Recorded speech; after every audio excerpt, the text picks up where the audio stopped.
Participants registered. And if you want to review today's presentation and share it with your friends, it'll be available on the LABC website later this afternoon. We are hosting this webinar in partnership with LAUSD to celebrate the passage of Measure RR, a $7 billion school bond, and to help promote and educate our members on the upcoming solar PV RFP opportunities and learn more about the district's clean energy implementation plans, facility retrofits, and upgrades. We are honored to have LAUSD Superintendent Austin Buettner with us today to say a few words. We want to congratulate him on the successful passage of Measure RR and the work he has done during the COVID crisis to support students and their families. So please welcome LAUSD Superintendent Austin Buettner. Thank you, Mary. Thank you, LABC, for just allowing me to share a few thoughts and being part of this. I hope everyone on this call is safe and well. That's where we have to start every time these days, so I hope everyone's safe and well. First, again, a note of gratitude to this group. Measure RR passed with more than 70% support. I think 71.1 might have been the final. We're grateful for your support, grateful to the business community support, and grateful that for another decade, we can keep making sure our students go to school in world-class facilities. We create great, good-paying jobs in our community, and that we can show really the nation what a well-led and well-organized school district can do on behalf of the entire community. So it's a community coming together to support students, families, and those who do the work. So thank you. We appreciate the support very much. I just wanted to set the tone a little bit today in this next chapter of our work, so we don't get too siloed in our work. As we think about where we are, the good news is the community's given us additional dollars to invest. We know we've got certain priorities like making sure we are part of a cleaner, more sustainable future for not just our community, but for really the globe in which we all share. And at the same time, we have to make sure that we're providing space for the local communities we serve to be part of this conversation. With an organization as large as ours, 80 million square feet of buildings, 700 square miles, we could fall into the trap of this top-down dictate of we will do this and we will do that, and we hope it works for you because we think it makes sense. That's a partial thought, and as we have as a school district reorganized ourselves over the last couple of years to be closer connected to the communities we serve, roughly 44 communities, there are more than that, but that's how we're organized. This next chapter for us is going to be to make sure that they are side by side with us, so that we have a local community, a Boyle Heights community, able to express a set of priorities. Is it a shared baseball field for the community, a pool that schools and the community might use, and recognizing at the same time there are certain standards we have to meet. We have to make sure that we are keeping schools safe, that we don't have facilities which are more subject than others to risk from an earthquake. And that certain priorities like a solar project and other things are well executed and sit side by side. So I've asked Megan to join, Megan Riley, Deputy Superintendent, alongside Mark Hovatter, Robert Lawton, and the team, because it's a collaborative effort within Los Angeles Unified. But for the first time, we are making more of an effort to make sure the voice of the community and the voice of our local stakeholders, including our school principals, the families who send their children to our schools, have a stake in this. And just one last thought I'd know, and I think certainly all of your members and audience would understand, we're going to see some seismic shifts, maybe that's the wrong word in Los Angeles, some big shifts in terms of the next several years as a result of this crisis that we're in today. We, half a generation ago, 10, 15 years ago, were a district that couldn't find a place for every student to sit, had to build more facilities. The last decade has been declining enrollment due to lower birth rates and an affordability crisis in Los Angeles. And I think one of the echoes of COVID is going to be a continuation of that theme as we look out 12, 24 months as the eviction moratoriums are lifted, as job loss settles in, unfortunately. I would be concerned that we're going to see even more drastic declines in enrollment. We don't know yet. Time will tell. We certainly hope that the jobs can be recovered, that businesses, employers, and government all come together to make sure that the Los Angeles we know and love has a robust job market and people can afford to live in the communities we serve. but that's really at risk. And I think the state recently published some figures about enrollment declines, whether they're temporary or continue on, remain to be seen. So all of those things have to come into our planning, and we have to make sure that these very scarce dollars we have go as far as possible. What we don't want to do is make commitments today, only to see 5 years from now that we've put solar panels on the roof of a school that's under enrolled, or that we have retrofitted a building that we could better reconfigure and combine into other infrastructure. So all needs to be linked. Great confidence that Megan and Robert, Mark, Christina, and the entire team are going to do that well. And I know you'll be as excited as I am to hear a little bit about the update today, and also to get your feedback on how we can implement a program like this, make our scarce dollars go as far as possible, and make the biggest impact we can in creating a sustainable Los Angeles. So thank you. And with that, I think I'll turn it over to Mark, I think, to take us through the presentation. He may introduce the rest of the members of the team. But thank you, Marion. Thanks for allowing me to share a few thoughts. Thank you very much, Superintendent. I'm just going to take a moment to introduce Mark. For those of you who don't know him, he's the Chief Facilities Executive for LAUSD. And today he's going to talk about the upcoming RFP, the 2021 priorities, and the ways we can work together with LAUSD to achieve their goals. As you know, back in December of 2019, LAUSD adopted the goal of achieving 100% clean renewable energy by 2040. The school district plans to utilize portions of their 62 million square feet of roof space for solar. That's a lot of roof space, and they will release a solar RFP later this quarter. The school district has more than $5 billion of work underway to upgrade and modernize its aging infrastructure. And in November of 2020, as you know, voters approved Measure RR to add an additional $7 billion to continue this work and update technology and address inequities in student schools facilities.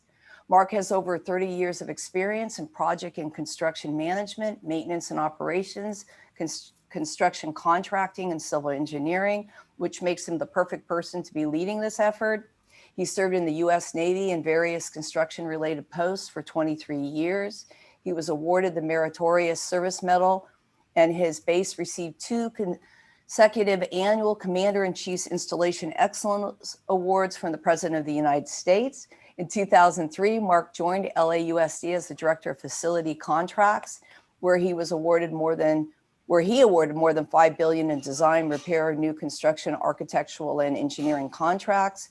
He then served as Director of Maintenance and Operations for the El Camino College District until 2009, where he then returned to LAUSD and held multiple roles, including Director of the Measure Q bond program, Director of Maintenance and Operation, and as a procurement executive.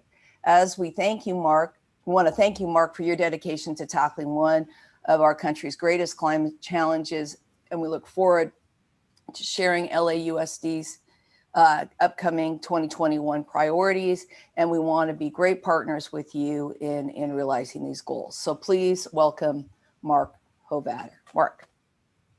Well, thank you very much. I appreciate that. You said way too many nice things about me, but I always appreciate that, and I always take those as a compliment for our team and our partnerships we have with the various organizations. The one thing that I think I've realized long ago is you do this by the partners you choose to work with, and we're very happy to have you as our partners as we move forward. There's some great things that we were able to do so far, and there's still a lot that needs to be done. I look forward to the continued partnership. I want to introduce our Deputy Superintendent, Megan Riley. She's worked with her for years, even before coming here when we were in the Navy, and it's really great to have that partnership as we continue. She certainly understands our business and the way that things work.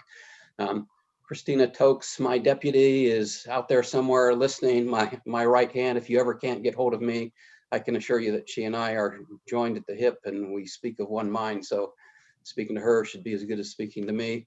Robert Lawton is on here. He's going to help me answer any questions if we need to go into details today.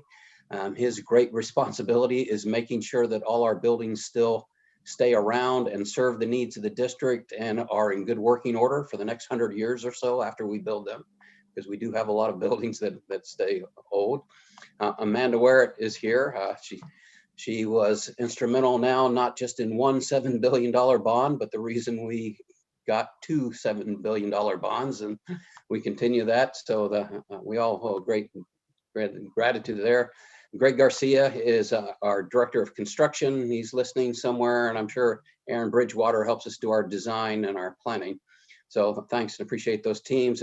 You can talk to any one of us for anything. We think we've done a lot of innovative things, and I would love to say it's because we're really smart, but the smart thing that we do is we listen to the people that are partners with us, and almost all of our improvements have come initiated by people that are partners with us or wanted to be partners with us and things that we could do. So please keep that in mind. We've got a slide deck we're going to pull up here and talk a little bit about some of the briefly of the history, and we'll go into some of the specifics. I'm going to talk a lot about what we can expect as business opportunities moving forward. So a summary of our bonds that we've got.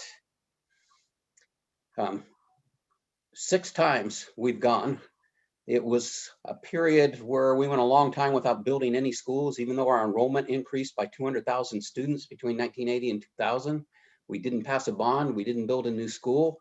And then we passed BB and the floodgates opened, and we were able to show some success with that. Our community recognized the importance of investing in our schools, and we saw remarkable numbers. You see the percentages. Superintendent mentioned 71.1% voted for BB or voted for RR. In BB, we had 70%, high 60%, 70%. The reality is we only needed 55% to pass our bonds, but we've had tremendous support, and we're pretty happy with where we've gone with that program. Our next slide. What we've done so far, we built 131 new campuses that didn't exist. I mentioned our population grew by 200,000 students, and we hadn't built a school. So we had to build new schools just to have people to have seats. To get everyone in, we had to go year round. We put people on buses, and we brought lots and lots of trailers and set them down in our parking lots. So we built 131 new schools, and we did 64 additions to our existing campuses, plus all of our other campuses. We've got over 800 campuses together housing over 1,000 schools. And we've done 22,000 modernization projects, everything: roofing, alarm, HVAC, pavement, plumbing, electrical, accessibility, floor tiles, replacing windows, you name it. We've been working on that, and we've still got a lot more of that work to do. All in all, we've invested $21 billion so far, and that's created 400,000 jobs in our area, mostly in our area. Actually, as one of our provisions in our labor agreement, we have a 50% local workforce goal that we've been happy to report that we've been able to achieve that. So half of all of those construction jobs, at least half of those have been people that work right here in our neighborhood, send their kids to our schools or attended schools themselves. So Measure RR, thank you. We think we're going to create another 130,000 jobs with the work that's going to come forward from Measure RR as we're moving forward.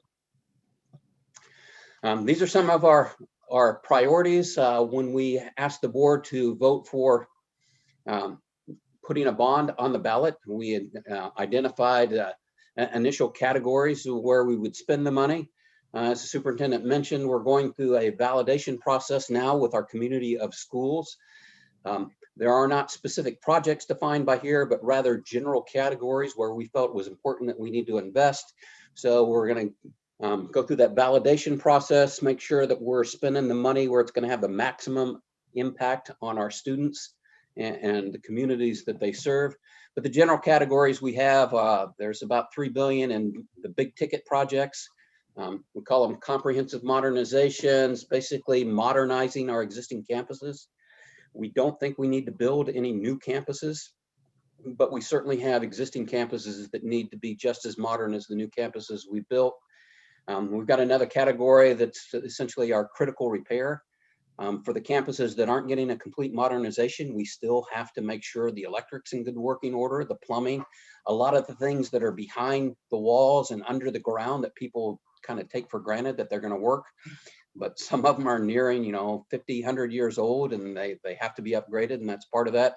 Plus all of the other things, air conditioning, that was always important to us, but now it is literally one of the most important mechanical systems that we have in our buildings, because it makes sure we've got clean, fresh air as we run through that system.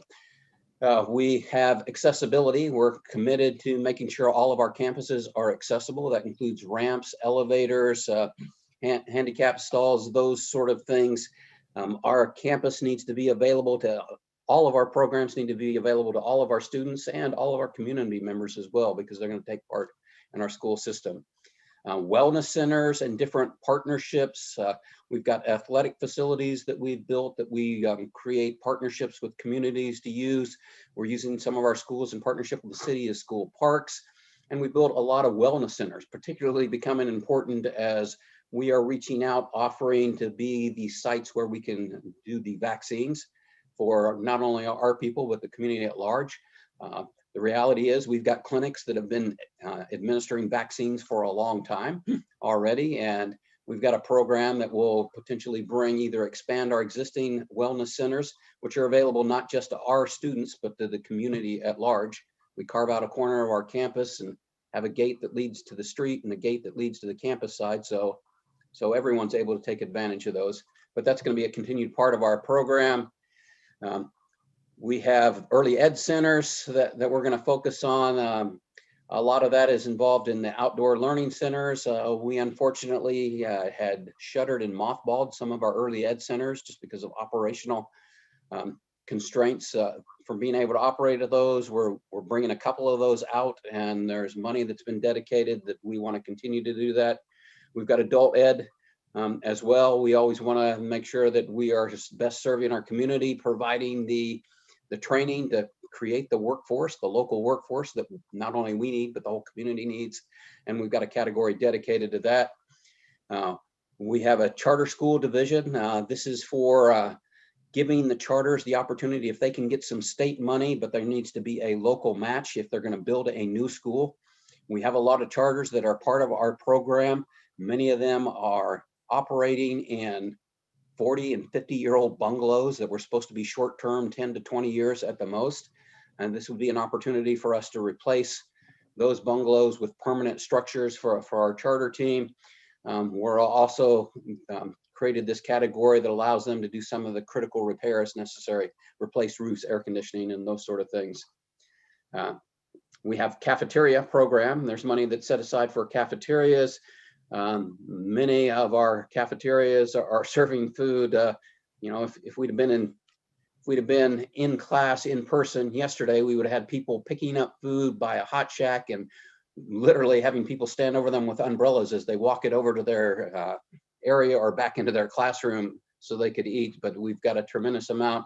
We've got refrigeration units, walk-in refrigeration units and freezers, that are 40 years old. We're trying to upgrade the equipment. And certainly as part of our energy initiative, we're committed to get off of fossil fuel, including our gas stoves. So we've got an initiative. We're going to try to convert everything to electric over the next 20 years. And this is part of that category that allows us to do that.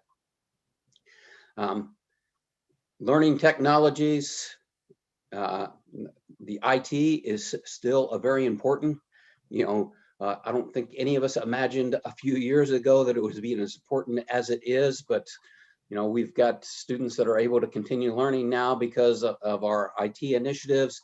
That is an ongoing necessity as technologies evolve. We still need to do additional technology projects. We've got categories that are defined and that are dedicated to that. We actually are authorized by the bond language itself to spend money to upgrade our buses. We took great pride in updating and get rid of all of our diesel buses. And we leverage this money because there's a lot of grants that are available too for clean, energy efficient buses. And, back not long ago, a natural gas bus was considered the energy friendly. Now it's the electrical bus. So we continue to upgrade as we move forward. And there's a category dedicated to that. And of course, we've got a category for oversight and accountability of the bond expenses. We've got a very good Office of Inspector General program who helps us do pre-award audits to make sure we're awarding contracts for the right amount. And they do efficiency reviews for things like, are you paying contractors as quickly as you promised you were going to pay them? And then, of course, we still sometimes have bad guys that do bad things, and we need to have that oversight to protect ourselves from those. So next slide, next things that we're going to do. We mentioned the community of schools. We have recently reorganized. We currently have 44 different community of schools. What we've done is say, there's not a cookie cutter that's mandated from a big headquarters building downtown that meets every situation. You know, no one understands the needs of what those community schools are better than the communities themselves. So we've created a whole infrastructure and an organization that's dedicated, and one community on one side of town might not necessarily have the same priorities and the same instruction methodology, the same support structures that we would have on the other side. We need to make sure that when we're getting our most effective investments of dollars tailored to those school areas we have, that obviously that input's going to come from the community of schools. So we're working with that. We don't have our own checkbook. We don't write our own checks. We depend on the County Office of Education. So as part of an administrative step, we have to take our bond, our $7 billion, and establish that as a capital fund. We still have to certify the election results. And that's an administrative process we'll be bringing to the board sometime in the near future. But we also need to start developing our new projects. So as we validate what our needs are and what our priority systems are, you know, one of the great things about having a $7 billion bond is you get to do all these wonderful things. One of the challenges is there's a lot more than $7 billion worth of work that we need to do. So we need to be very diligent to make sure that we're getting the maximum effect on the students that need that most and support it. So we're going to work together and come up with those projects as we start to bring in those. I'm going to show you some numbers here in a little bit that talk about the upcoming bidding opportunities. Those are all bidding opportunities that exist before we start factoring in Measure RR. So they're things that we already had in the mill from Measure Q and some prior bonds that we're bidding out. All this that I'm talking about now about identifying projects are going to be on top of those numbers that I'm going to show you. So we currently have $5.3 billion worth of work underway now, which is really pretty phenomenal when you think about it. 200 million of that is under construction today. We're actively working. Even through the pandemic, while our construction program has not slowed down, we're still making all of our bid dates we anticipated. We're still progressing on with all of our construction. And in fact, we're taking some opportunities to take advantage of the fact that there aren't as many students there, things that are very disruptive like demolition and opening trenches and shutting down bathrooms. We're trying to maximize that now so there's not as much of an impact as we move forward. We are going to continue to work on our program, the different challenges we have with COVID there include limitations of materials, maybe some workforce might be there, but for the most part, our projects are on schedule, moving, maybe even getting done. We're able to take people that would normally only work in the evening shifts, move them to the day shifts. There is one concerning phenomena that's there, and it's kind of interesting as a public owner to say, we've got too many bidders. You know, in a public world, if you have less than 3 bidders, that's not good because we like competition on our projects. But when you start to get more than 7, things get kind of squirrely. You know, people end up having to bid low or buy their way into a project, and they don't have the luxury of building in contingencies. We get more claims. We get people that maybe aren't following all of our specs or maybe aren't paying the prevailing wages they have. And it's just not a good situation. So one of our focuses is it's not our job to get the lowest bid we can possibly get. It's our job to get the fairest job. We're not in the business of getting people to bid so low that we run them out of business. That doesn't help anyone, including us, because we need them to do the next job. So we're going to make sure that we're diligent and not award contracts for less than what someone can perform. We've actually got an aggressive program where we'll sit down and talk to people if it looks like they've let something out, and we'll let them get out of that bid. But that is a concern with us. We do have, I think we had a bid yesterday or for an ADA, about a $3 million American with Disability project, and we had like 17 bidders showing up. So we've got to figure out a way that we can shortlist quicker before we ask people to invest a lot of time to prepare proposals and those things. And we want to increase the people's odds of actually getting a job as we move forward. But that's a function that we're really going to try to work on. Okay. Next slide. I mentioned that we've got the $5 billion worth of work that's underway. $2 billion is under construction. The good news there is that means there's $3 billion that we're getting ready to bid in the very near future. But a couple of our projects, our bigger projects, we've got Cleveland High School. We're mostly done. We're over halfway done now, completely changing the outlook of that campus. And then Venice High is at 81%. Again, we were able to take care of a lot of infrastructure problems, underground utilities, drainage problems, and we've got some new buildings that we've been able to build and to modernize the older buildings. One of the challenges with working with an existing campus is we've got a lot of historic campuses, and we have to respect the integrity of that historic complex, and that sometimes is harder than just tearing it down and building a brand new building. The other challenge is we're trying to modernize these projects while we're still operating schools.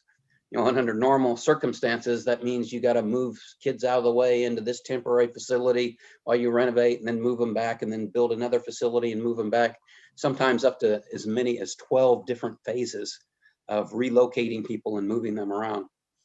But going real well with this. This is the thing that we really want to make sure people are aware of. And this year, we're going to bid a whole lot of work. $285 million worth of projects we expect to award this quarter. We've already started on that. Had a board meeting the other day with a couple large comprehensive mods that we're moving forward.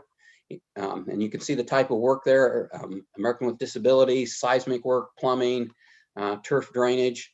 In the next quarter, we're still going strong, over $100 million. We were replacing classrooms, those trailers that I talked about that we've got sitting on our playgrounds. We're trying to upgrade those into permanent buildings.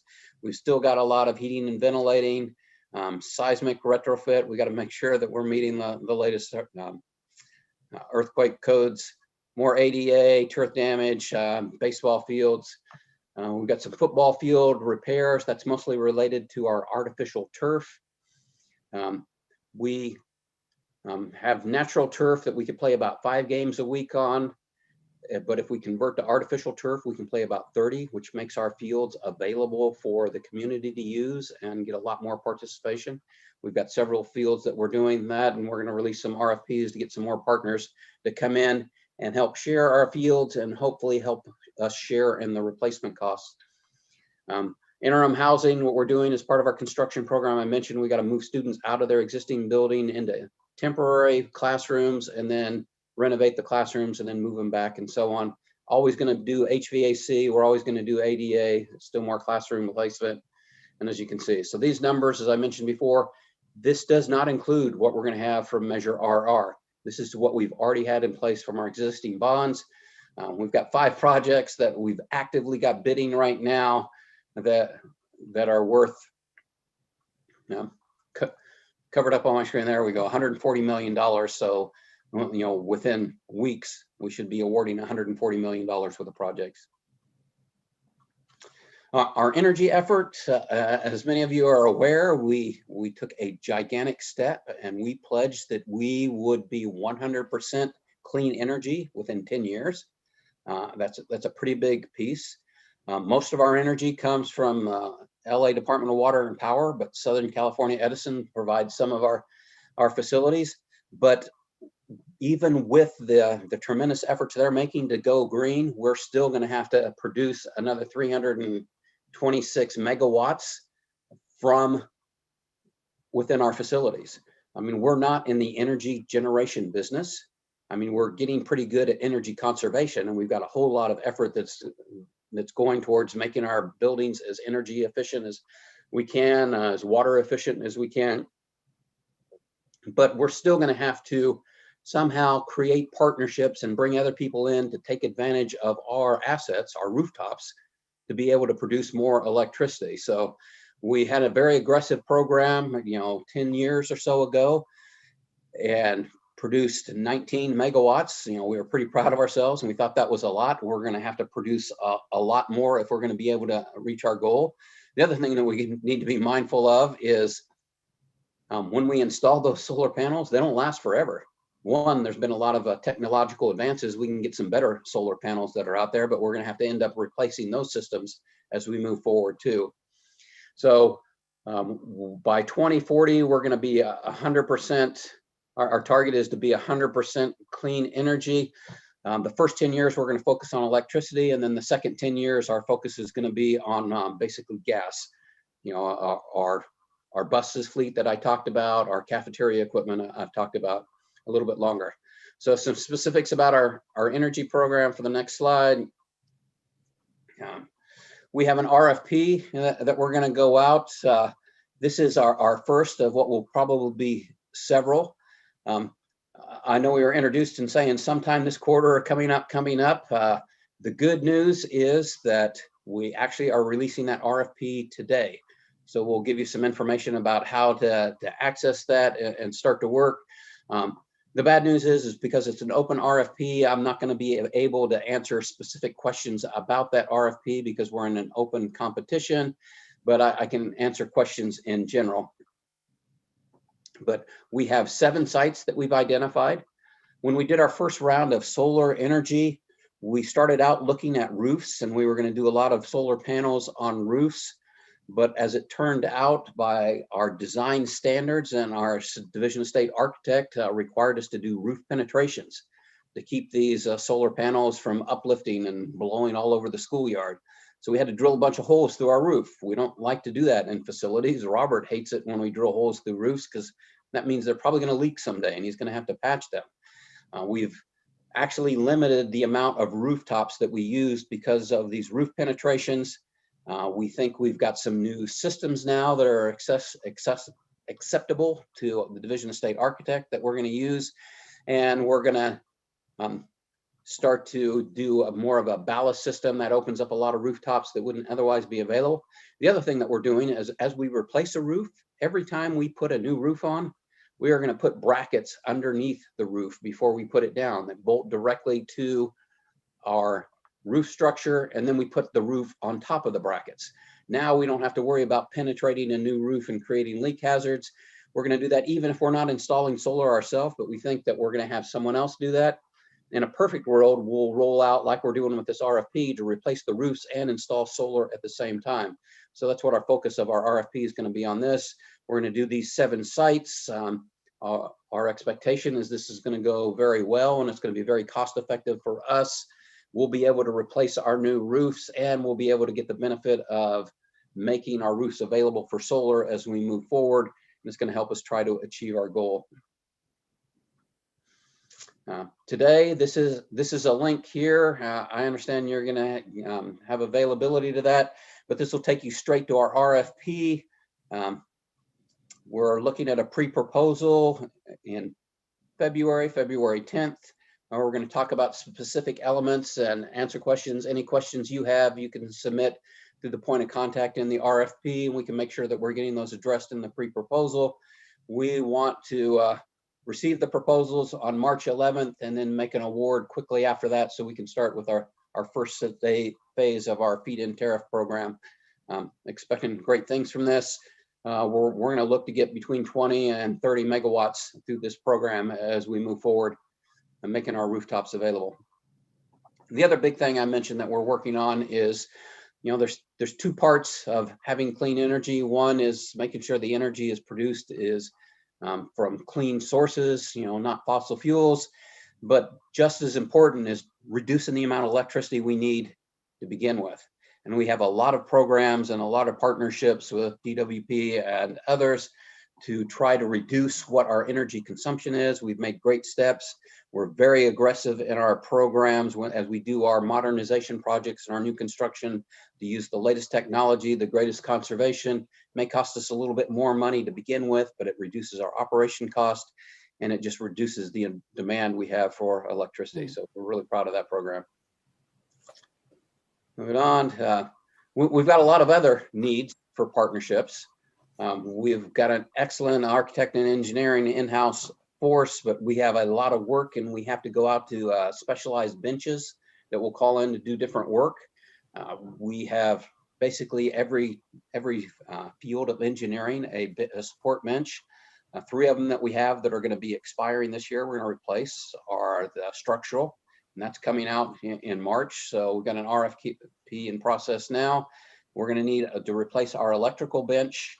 That's going to be replaced in April, and then our landscaping that's coming up later this year as well. So all 3 of those are going to be there. We have our asset management team. They're going to need some architect and engineering support too. So we've got an RFP out for 12 accessibility projects. We also have the large modernization projects that we're doing. And this has been in the range of 100 million to 200 million.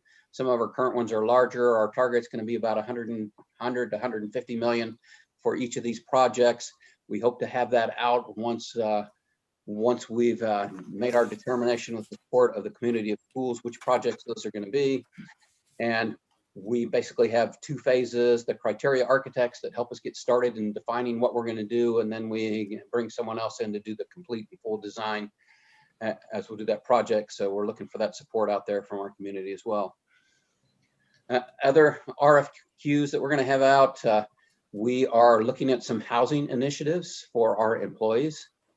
We believe that if we can get our workforce living in the neighborhood of the schools they serve, it's going to make a much better school and a much better community. And we're looking at opportunities that we have available for that. We're also looking at the way we do our administrative business. You know, I haven't been in our headquarters building in 8 months. Very few of our team have, and that makes us realize that there's probably a more efficient way to use our administrative space. And we're taking a strong look at that with some potential realignments of how we're doing that. We have joint use projects. I mentioned the synthetic fields. We've got some joint use projects for auditoriums. I mentioned the partnership with the city where we use our parks and playgrounds for communities where playgrounds are hard to come by. And there are other opportunities we're going to look at, and we continue to try to leverage. We want to share in the cost of maintenance, but just as importantly, we want to share in the accessibility. These are public schools built with public money. And to the extent the public is able to take advantage of that, we absolutely want to make that as one of our priorities. Construction management, we have a lot of construction that's going on. We mentioned $2 billion underway with another $3 billion on its way. We've got a lot of great in-house staff, but we can't do that without reaching out to our community and our partners. We just awarded a new bench of 12 construction management firms. Each of those firms have a lot of sub-consultants that work with them. I think we've got close to 100 altogether that we're able to draw services from. And we give our primes the opportunity to add sub-consultants. So if you're not part of that program now, every October, we have an open season where they're able to add more to their bench to include. So that's something that we are always going to look to our community to help us provide support for. We've got some of the best architects in the world in Los Angeles. We've got some of the best engineers. We've got some of the best construction management teams, and we are happy to tap into those for the success of our program. These are some of the immediate needs we have that we're working on right now. Design managers, associate engineers related to the development of our projects,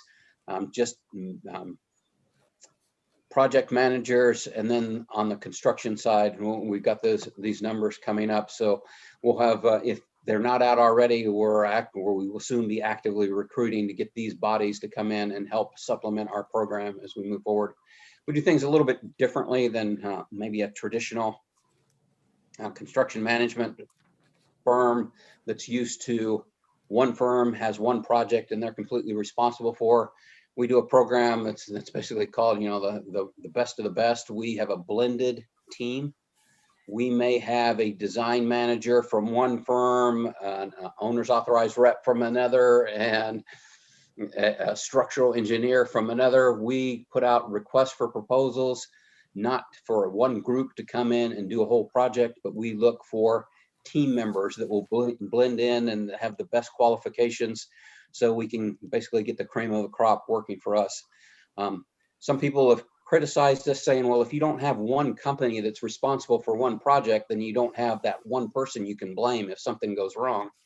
Well, the reality is when you're picking the best people to work on the project to begin with, you just don't have that many instances where things go wrong. So we're not looking for anyone to blame and hold responsible when something goes wrong.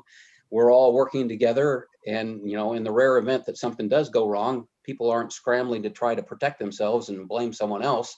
We can all just roll up our sleeves and work on making sure we fix it and get things back on track as quickly as we can. Just a really successful program we've had, and we're proud of that. Invoicing processes. When I came to the district 18 years ago, my first job was to try to get on top of invoice processing. It was taking us, on average of 80 to 90 days just to pay a simple invoice. And the first thing we had to do was convince ourselves that it is just important to us that our vendors get paid, our partners get paid as quickly as they can, as it is to our partners. And it took a little bit of adjustment in the way that things did, but we're supposed to pay within 30 days. Our contract says we're supposed to pay within 30 days. There's prompt payment acts that dictate what our actions are supposed to be. So it took us a few months, but we got to that point. I specifically want to get us to 15 days. I want it to be so routine that we're paying in 15 days that I want to write it into our contracts that obligate us to pay interest if we don't pay within 15 days. We were trending towards that, getting pretty close right before our current situation we had. We were down to 20 days. We took a little bit of a jump just because of the chaos of not being able to see each other in person and touch the same pieces of paper. But the reality is we've got everyone on electronic now. That's the one good thing about this program is we don't touch pieces of paper now. We've got systems in place that validate the calculations, quickly interaction, get things running through our internal process to pay. I expect that 26 is going to get back down to the 20 and start getting under. And I'm pretty excited because I think we're going to get to that point in the near future where we can get under 15 days for payment. And that's certainly something that we think is incredibly important to our program because it's important to our vendors. The next priority we have is our change order system. And that's what we're diligently working on now to get the same features with the electronic certifications and processing for our change orders, because that's additional work. We're in the interesting situation of our vendors have to execute our change orders and then hope that they can quickly get everything resolved so we can get them paid for it. It's just not a system that's very friendly for our partners. We want to make sure that we are quickly getting at least the undisputed portion. We may still argue about whether it's a $40,000 or a $50,000 change order, but we are going to make sure that $40,000 gets in the hands of our contractors as quickly as we possibly can. So everything we're doing with invoicing now is electronic. Soon our change orders will be following suit. We talked about the owner of choice. There was a time where we didn't do a lot of construction, and when we suddenly started doing construction, we just weren't really very good owners. We had a lot of people that just weren't interested in doing business. I mentioned then 80 to 90 days to pay invoices. We took forever to do change orders. Our specs were ambiguous. We changed our mind. We just did a lot of things that weren't there. We have made very concentrated efforts to make sure we're the people that people want to bid with. Even in today's market, when it seems like we're the only game in town because we get 16 or 17 bidders, we still want to be the owner of choice. If you had someone else that you could bid and you're trying to decide, we want you to come do business with us because we are very partner friendly.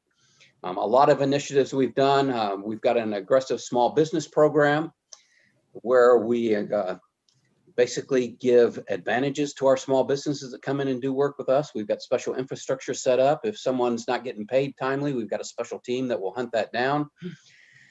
We just recently got the board to approve a micro small business program So that's the smaller tier, and they get advantages even over the regular small business. We've got a veterans program.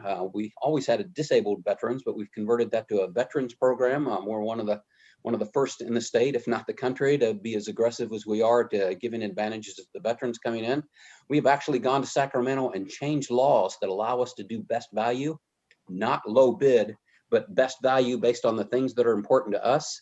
And the things that are important to us, factors we actually consider when we award contracts. You can still get a contract if you're not the low bidder if you do other things that are important to us. Of course, quality, finishing on time, those sort of things are important, but we have our small business program as a factor. We have a factor of what are you doing to make our local communities better?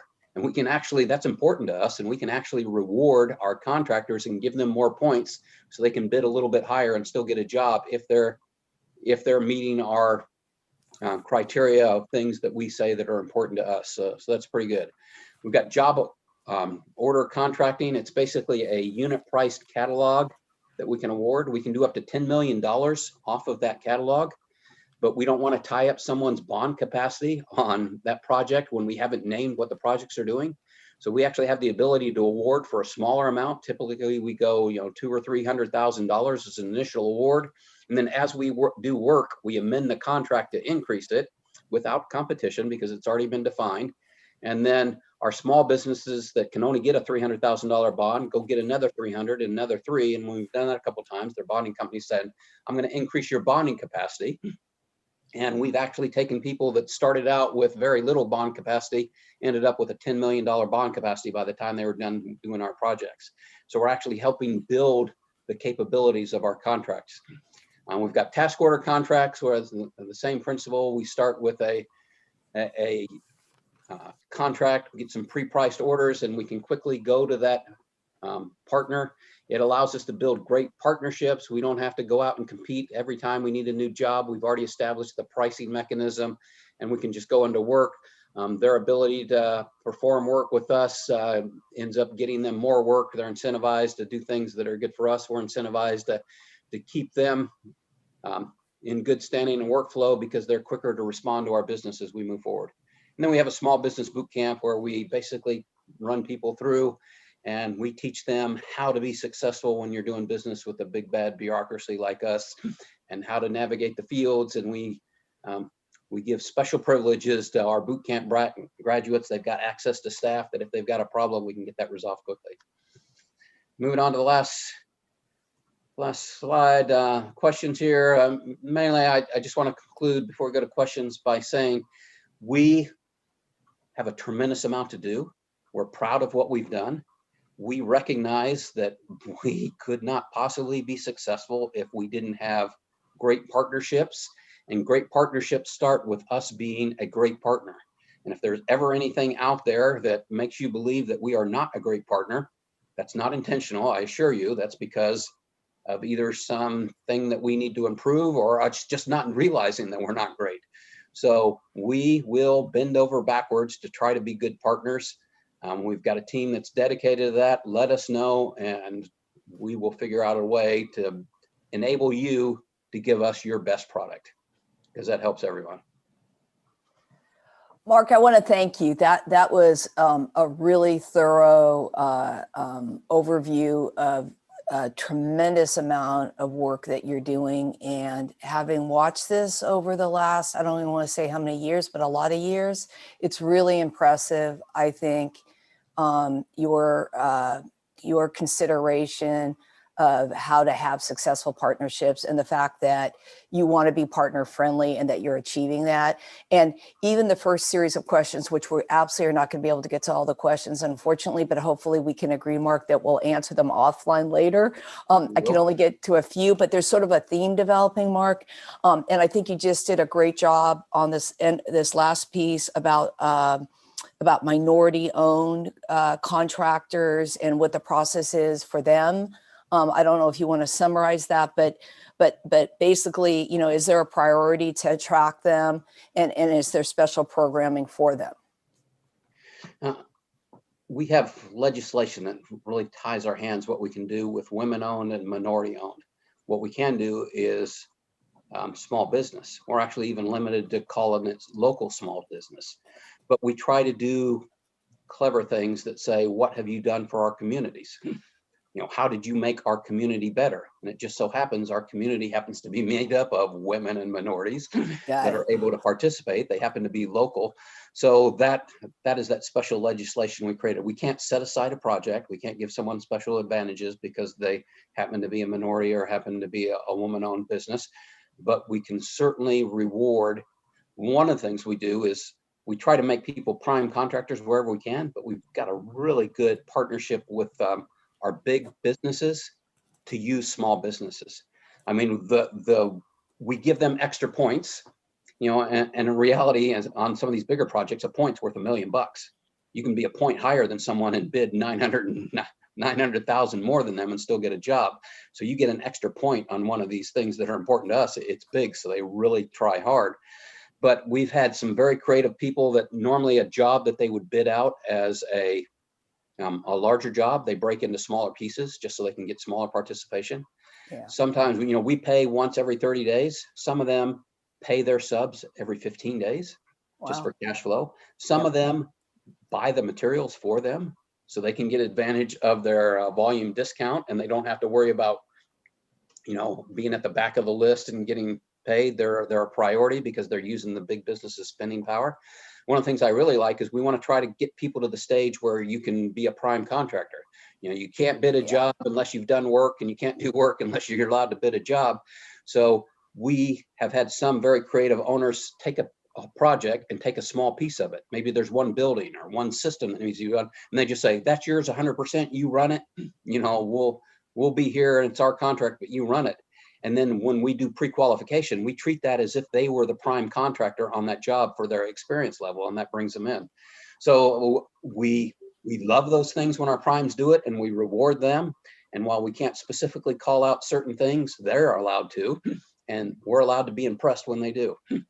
I love it. Okay, now I want to ask you a couple quick questions because we don't have a lot of time. When will you put out the RFP for this new bench of structural, electrical, and landscaping companies? 2, I love the timing that you put your solar RFP out today. So we couldn't have been better time. Thank you for that. You make us look great. But I have a quick question about that because I'm getting a series about it. Will the solar photovoltaic infrastructure work be subject to LAUSD PSA project stabilization agreement? And are the bid specifications a contractor requirement to hold a C10 license to do the infrastructure work? And then my final thought, because I'm giving these to you all at one time, is I love this question about all the work you're going to do on clean energy from a facility standpoint. Is there thoughts about how it's going to translate to giving students hands-on curriculum experience or educate them on these concepts and technologies and skill sets that will be required for good paying jobs in the future? In other words, are you going to use the program to help them, understand the jobs of the future and expose them to it? Okay, well, that was several diverse questions. Yes. I don't know if I can remember them all in together. Start backwards with the bench. The bench. We'll get very specific dates out of when. One of them we've got out already, and we'll have those deadlines, and we'll do the link to go straight to the RFP. We can encourage anyone, they can pre-register if they're interested in anything, and we'll keep their name and make sure they get a personal invite to participate as it goes, and we'll get that information to you. We do the student part last, and we are really good at involving our students. We've actually had different schools where we're doing an addition, and we took their students, math and science clubs, and let them participate in helping define designs, review submittals, set requirements. We build energy monitoring systems that the students can look at and monitor, like on a day-to-day. They go out and see how different the solar is on a day like we had a couple of weeks ago. They can look at energy conservation efforts. We actually have a group, a program where we take students that are interested in energy conservation, and we teach them how to go out and identify programs and it's actually a career that they're developing. We've had several that have gone into the business. We use their information, and that's where we target our initiatives that we move forward. So I got 2 of those. I missed the 2 in the middle, I think. The one in the middle, yeah, I guess it was a 2-part question, was really about qualifications regarding. Yes, and we're going to rent our roofs. We obviously would like to have people that are qualified since they're working on top of our roofs. It might be that a contractor or someone's coming in and they are a roofer and a solar. And if that's the case, then they're going to be subject to all the requirements because it's that a regular roof job would be when they're combined. We'll have some other projects where there's just a roof that's available that all they're doing is renting that roof out, and the work that they do would not be then subject to our requirements, but the contractors are still going to have to meet our qualifications. And they're going to be licensed. Actually, there's a law that people can't get paid if they're not licensed, if they're doing work on public facilities. So that's always a requirement. We've got a pretty good program that we could help people that want to get licensed and want to do public works, not just in our solar area, but in other areas that we have. I mentioned before, we've got solar panels that are about to wear out that we're going to have to replace at some point. So we still haven't defined that. We may continue to own those and just have someone come in and replace, or we may end up making those available through a leasing program as well. So all of those there, I would encourage anyone, to get licensed, because the opportunities out there with not just with us, but with other ones. We teach people how to do business with a public agency. It's not just us. Those same laws apply to anyone. We've got great partnerships with the other municipalities in the area, and we try to put our contractors to the same standard so they can do work anywhere. Well, so Mark, I want to thank you with that, and your entire team and all the work you're doing. And this is really exciting. And I want to remind those of our participants who are still with us that this was recorded, and you can go to our LABC website today if you would like to pick it back up. Mark, is your presentation available? Can we post it? Yeah, it is available, and you can post it. Okay. Amanda will coordinate with you directly on the details for that. Okay. Well, then I think we should thank you, let you get on with your day. And also Robert, who. One thing I did notice, Yeah. a lot of questions that you got a little technical. Yes. We're happy to take all the questions and provide the answers and send them back to you. Thank you, Robert. I really appreciate that, because you can see that there's 24 in the Q&A, and there were another 3 or 4 in the chat. So I try to, yeah. It was a full diversity of questions, from safety gear to stormwater. And so I'm happy to help research those and get a written answer out to everybody. Bless you. Bless you. I tried to take the top line here. And I think you did a really good job, Mark, of in your presentation of hitting most of the area. So thank you, Robert, for volunteering to help answer those. That's fantastic. Okay, well, then I think you're going to get what you want, which is you're going to get a lot of people submitting. You're going to be an owner of choice. Good. All right. All right. Thank you. Thank you for hosting this, and thank you for everyone for your partnership again. All right. With that, stay